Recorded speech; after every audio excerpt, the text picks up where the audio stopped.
Formación en dar malas noticias, un estudio mixto transversal, a cargo del doctor Luis Alfonso Díaz Martínez, director de la Oficina de Educación Médica de la Universidad Industrial de Santander. El doctor Luis Alfonso es médico, especialista en pediatría, magíster en epidemiología y magíster en educación médica. Doctor Luis Alfonso, adelante.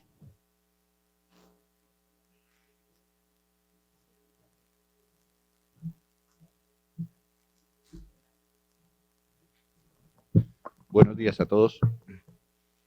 Hace 40 años tuve la fortuna en la Universidad Industrial de Santander de empezar la formación clínica, cuando en el curso de semiología también recibimos a otro profesor, a un profesor que igual que nosotros también era novato.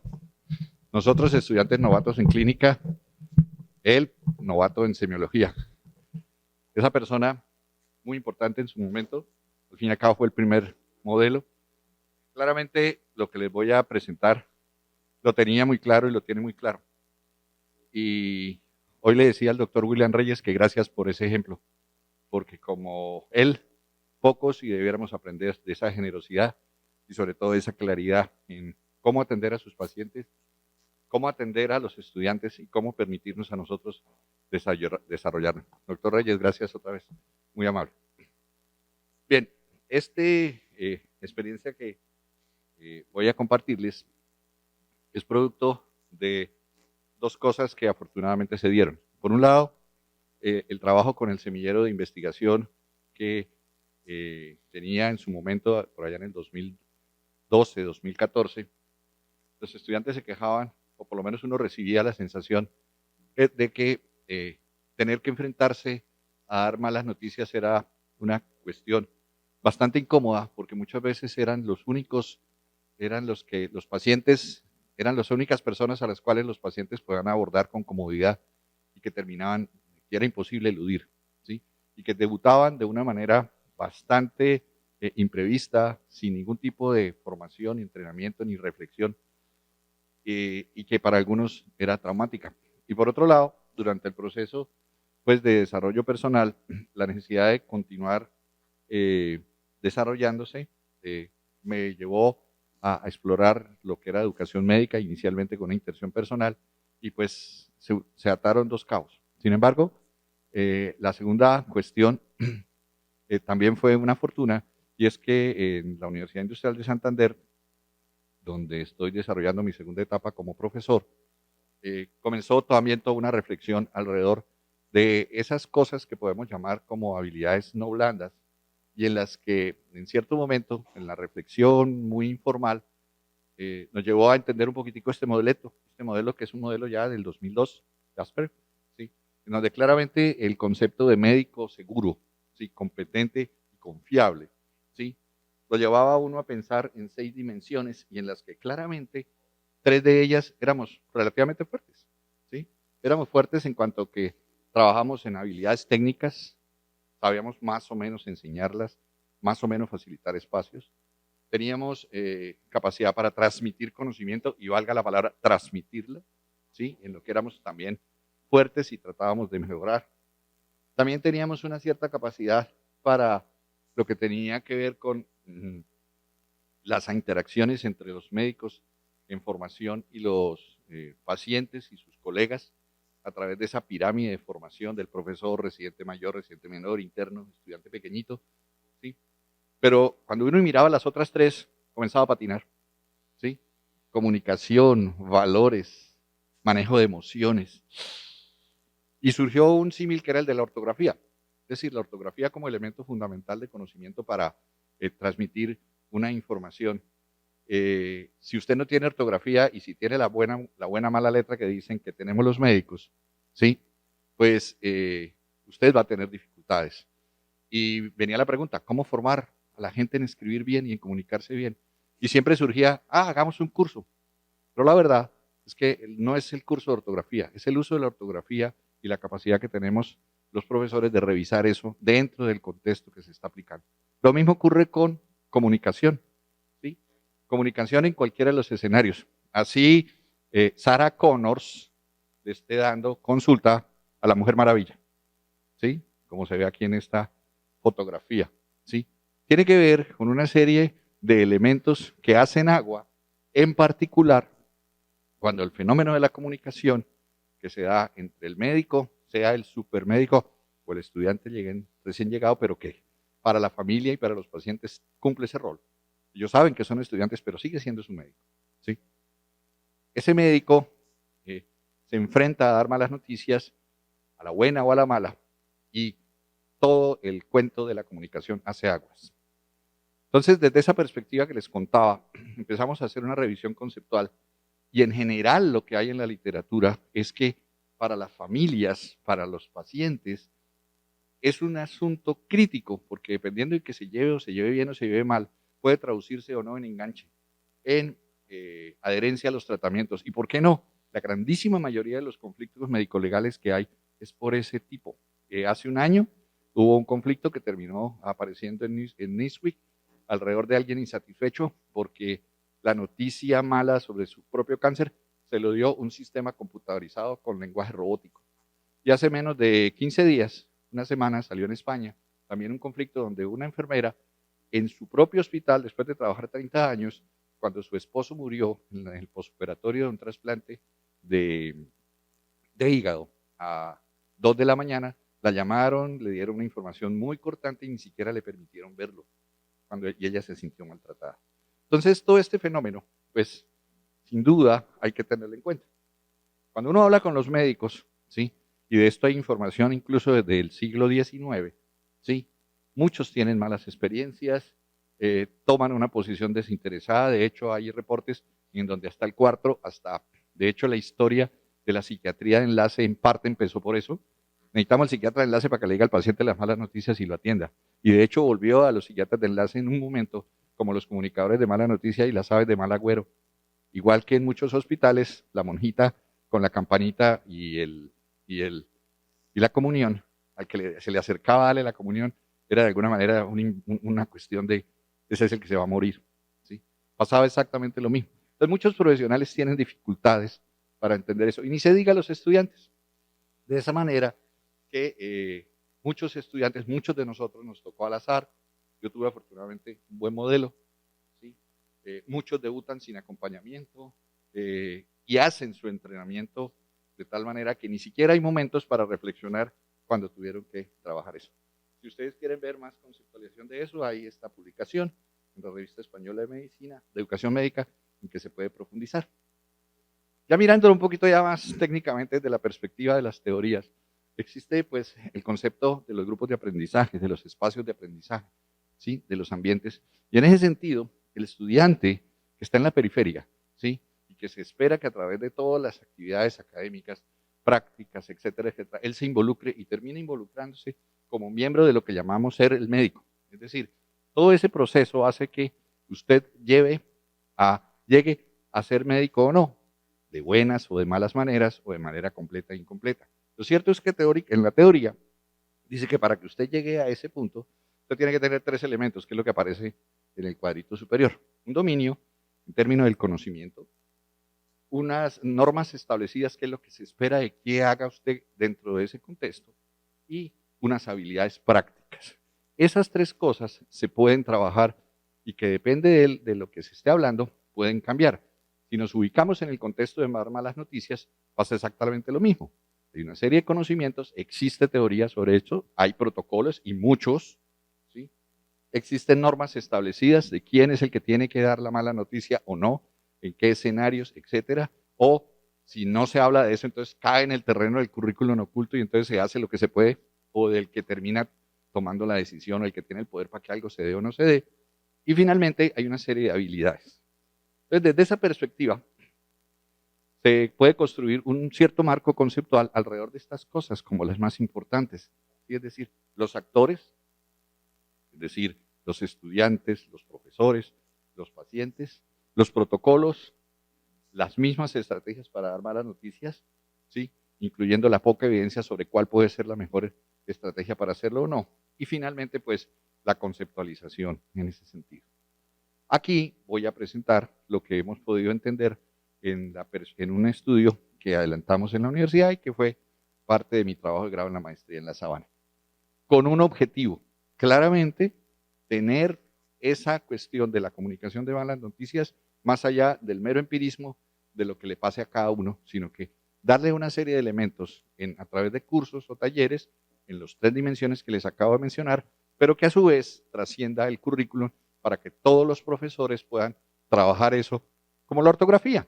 Es decir, hagamos un curso de ortografía, ¿sí? Evaluemos cómo va el cambio del manejo de la ortografía, pero también permeemos la perspectiva de todo el mundo en todos los escenarios, porque dar malas noticias le toca a todo el mundo, no solo a los médicos. Los gerentes también dan malas noticias cuando cancelan contratos o los rectores cuando citan una convocatoria para 3 cargos y hay 20 candidatos. Los 17 que no pasan también reciben una mala noticia. Es decir, hay todos los escenarios y esto puede aplicarse. Entonces, desde ese planteamiento, decidimos ser fieles al asunto y queríamos saber si lo que estaba reflejado en la literatura también se reflejaba en nuestro espacio. Y entonces, por eso, se hizo este trabajo, que era identificar la percepción de los estudiantes. También hubo una necesidad formal, personal, y era abundar un poquito en la metodología cualitativa. Yo soy cuantitativo, de lo cualitativo pocón, entonces una necesidad también de desarrollo para fortalecer eso que se estaba encontrando, que se pudiera encontrar en lo cualitativo, en lo cuantitativo, perdón, y claramente con una perspectiva de que hubiera diferencias en estratos por edad y nivel de formación. No es lo mismo lo que pasa con los chicos chiquitos, los de primero, segundo, a los que están en internado. Por género es posible que haya perspectivas diferentes y definitivamente por nivel académico, solo que ese está muy paralelo a la edad. Hicimos un trabajo, uno después del otro, un cuantitativo con una encuesta tipo Likert, anónima, para todos los mayores de 18 años, porque el Comité de Ética no nos dejó hacer el trabajo en menores de 17, eso es otra discusión. ¿Por qué no le podemos preguntar a los estudiantes menores de edad sobre sus vocaciones en el contexto de una investigación? Porque es que son menores de edad. Son capaces de tomar la decisión de estudiar medicina, pero no de contestar investigación sobre por qué. Pero eso es un lío de ética. Y un estudio cualitativo, ¿sí? Para formalizar esos aspectos tratando de tener la mejor metodología posible. Hicimos todos estos procedimientos que ustedes pueden apreciar ahí. Yo me siento muy cómodo con el Quanti, con el Quali sigo aprendiendo, ¿sí? Y pues tuvimos que cumplir con todos los requisitos, tanto de nuestra universidad como de la Sabana. Para no alargar la cosa más, empezamos con los grupos más pequeños, con las encuestas anónimas, tuvimos la participación de 2 estudiantes del semillero, ellas son tan coautoras como yo de esta propuesta y en las publicaciones ellas están ahí, ellas ya son médicas egresadas, ¿sí? No tuvimos problemas con los primeros 4 niveles. La UICE es, creo, no sé si la única o de las pocas que persiste con una admisión anual. Los cursos son semestrales, pero se admiten anualmente, ¿sí? Eso creo que es parte de lo que vamos a cambiar ahora con el nuevo modelo que estamos montando. Entonces, por eso les voy a mostrar, es por años académicos, no por semestres. Íbamos bien cuando, al final, cuando íbamos con los grupos más grandes, empezó todo este bochinche de las crisis sociales, paros y enseguida la pandemia, que hizo que tuviéramos restricción para contacto con los estudiantes. Además, que la tercera parte de los de sexto, que son los de internado, no están en Bucaramanga, eran de más difícil acceso. Proporcionalmente son iguales, la misma cantidad de hombres y mujeres por todos los niveles, y hay estudiantes mayores. Algunos de esos estudiantes mayores, y esa fue la sorpresa, eran profesionales ya de otra, usualmente de la salud, y ellos tenían una perspectiva diferente. Ellos los tomamos aparte, los tuvimos en cuenta, pero los tomamos aparte porque ya tenían experiencias. Enfermeros de cuidado intensivo estaban en 5º semestre, ven a los pacientes de una manera muy diferente al novato de 5º. Y aquí ustedes van a ver más o menos el modelo. A la derecha, esas son las preguntas específicas, se las pueden contestar ustedes ahí mismo, ¿sí? En 5 categorías, totalmente de acuerdo, bastante, de acuerdo en forma parcial, totalmente de acuerdo o para nada de acuerdo. Y no más piensen en la primera, que realmente es la última, ¿sí? La frase es, me siento preparado para dar noticias a pacientes y a sus familias. Y finalmente tomamos la decisión, la tendencia siempre a volverlo todo dicotómico, sí o no, en tomar las opciones positivas, totalmente de acuerdo o bastante de acuerdo como con la respuesta adecuada que uno quisiera tener de la gente, y ahí viene el lío. Solo el 10% de los que contestaron se sentían capacitados para dar malas noticias. O sea, el resto 90 o se los estamos debiendo para los que están a punto de salir, o es algo que tenemos pendientes para los que van después. Entonces, de aquí en adelante les voy a mostrar lo mismo con esas dos categorías. Es exactamente la misma información. Y uno ahí claramente ve, ¿sí?, que la gente no está preparada, que no se siente preparada, que es su perspectiva. Pero cuando lo contrasta con un elemento clave dentro de todo esto de dar malas noticias, que es la empatía, la mayoría de la gente se siente empática. Yo sí me siento empático. Sin embargo, cuando uno mira ese 20% que no se siente empático, comienza uno a pensar, ¿cómo así? 1 de cada 5 no se siente empático, no se considera empático. Y de hecho, como chisme del componente cualitativo, hubo uno de los participantes cualitativos que se atrevió a decir, juicio de valor de mi parte, que la empatía era una debilidad de carácter. Entonces, cuando uno lo mira desde la perspectiva de lo que entiende como empatía y que por otro lado alguien considere que ser empático es ser débil de carácter, uno comienza a pensar, ahí hay algo que no funciona. O en mi definición o en la de él, pero pareciera que hay algo que hacer. Y como esto es un trabajo de equipo dentro de una comunidad, esas cosas permean a los demás individuos. ¿Por qué? Ok. Entonces, como no puedo negar que soy epidemiólogo, tiene que hacer modelos multivariados para ajustar por edad, sexo y nivel académico, pues en ese componente de su capacidad para dar las malas noticias, pues era evidente no, los varones se sienten mejor capacitados para dar malas noticias, ¿sí?, en frente de las mujeres. Entre más viejos o más grandes académicamente también se sienten más capacitados, sin duda la experiencia no está en vano. Al fin y al cabo, los que estamos aquí por algo estamos aquí. Si no nos lo enseñan, la vida nos lo enseña, ¿sí? Nos tenemos que adaptar. Los varones también tienen mayor percepción de que ellos manejan muy bien las emociones de los demás, pero también los varones son los que tienen problemas de empatía con el paso de los años, lo que llaman la erosión empática. A medida que uno va avanzando en esto, se va volviendo más empático y, ¿por qué no?, utiliza el cinismo como elemento de protección.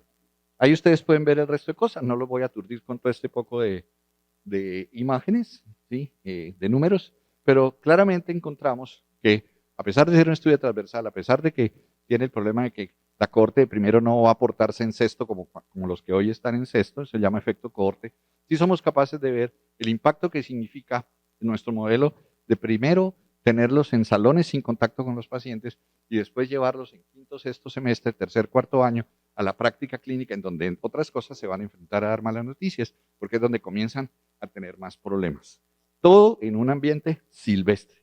Aquí ustedes pueden ver algunas de las reflexiones de los chicos en el componente cualitativo, ¿sí?, en donde claramente esta persona expresa cómo puede ser su desarrollo y cómo puede en determinado momento también convertirse en alguien que pase de ser muy empático a ser totalmente cínico y a perder esa capacidad de gestión, ¿sí?, porque se va acostumbrando, ¿sí? Aquí hay otra de las expresiones, no es lo mismo el crónico que el agudo, ¿sí?, y porque en cierto momento también los enfrenta a para qué están, ¿sí? Yo para qué estoy acá.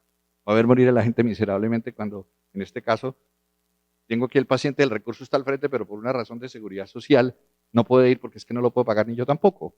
Y entonces vemos que el paciente sufre teniendo el recurso al lado y no tiene acceso. Es decir, estamos hablando que dar malas noticias es mucho más que solamente transmitir una información que le cambia la vida drásticamente al otro individuo. Aquí está el entrenamiento. La mayoría de la gente lo hace es porque le toca o porque ve a los otros hacerlo, incluso algunos porque ellos han sido los testigos de malas noticias, ejemplos positivos y negativos, ¿sí? En general en entrenamiento, lo que ustedes ven aquí como resumen, ¿sí?, la mayoría de los varones son más conscientes del fenómeno y reconocen que es producto de la experiencia, ¿sí? No hay diferencias con la edad, pero por nivel académico, claramente la exposición. Es decir, esto es lo que sabemos que va a pasar si no hacemos nada. La idea es que mejoremos. Aquí hay alguna de las expresiones frente al entrenamiento. Claramente un estudiante que hablaba de cómo debutó solito, encarado de manera inesperada y casi que inopinada por parte de la familia, porque todos los que tenían mejor dominio que él no estaban disponibles, ¿sí? Algo que para él fue muy incómodo. ¿Qué es lo fácil o lo difícil? En general todo es difícil, pero lo más difícil es hablar sobre el fin de la vida, sobre todo hablar con el fin de la vida con una familia respecto a su familiar o del paciente. En lo personal quedé muy marcado por una experiencia en donde un papá alguna vez me dijo, doctor Díaz, la mamá de mi esposa, tengo una niña con ella de 8 años, ella se está muriendo, ayúdeme a decirle a la mamá, a la niña, la mamá se está muriendo. Entonces fue algo duro que refleja ese fenómeno y a los que todo el mundo se tiene que enfrentar, no importa el nivel académico en que esté. Y si usted no está en el frente clínico, pero si está en el frente administrativo o en el frente de investigación, esto también lo tiene que permear, porque usted tiene que facilitar los espacios. Los protocolos que existen implica, por ejemplo, que hay espacios para dar malas noticias. ¿Los hay en nuestros hospitales? No. ¿Sí? Muchas veces es así, de frente, en el pasillo, en la puerta, en el lugar más inesperado. Aquí ven lo que ellos decían en general de lo más fácil y lo difícil, ¿no? Y en términos de formación, claramente necesitan dos cosas: el escenario más real posible y realimentación. ¿Sí? Es decir, no es tener la experiencia sin que haya un análisis de la experiencia y sin que haya un proceso de acompañamiento para ver qué hizo bien y qué hizo mal, sino definitivamente un proceso tanto en lo curricular como en lo extracurricular. ¿Sí? No hay en ese sentido diferencias por géneros ni los de estratos. Entonces, para resumir, cada vez que alguien da una mala noticia es como si fuera la primera vez. Ciertamente la experiencia previa es fundamental, ya sea él como receptor, como dador o como testigo de dar malas noticias. Eso marca para bien o para mal, ¿sí?, ese asunto. En la medida en que esto se trabaje sin tenerlo en cuenta, se va a generar una erosión empática. Ya hay algunas áreas en las que es más fácil que esto se dé. No vamos a abundar en esto, ¿sí? De tal manera que el entrenamiento, el reentrenamiento, los momentos de reflexión, ya sean formales o informales, pero claramente estipulados como algo que se tenga que hacer, va a ayudar a que ese fenómeno, mediado por la personalidad, pueda ser mejor o menor conocido, ¿sí? Y seguimos, eso es lo que seguimos, es decir, ya tenemos los datos, la idea es generar las cosas y obviamente, pues al final uno quisiera hacer su ensayito clínico, ¿no? O sea, ¿cuál es la mejor manera de enseñar esto? Pero supongo que eso será para la otra vida o el siguiente especialización que se haga. Muchas gracias.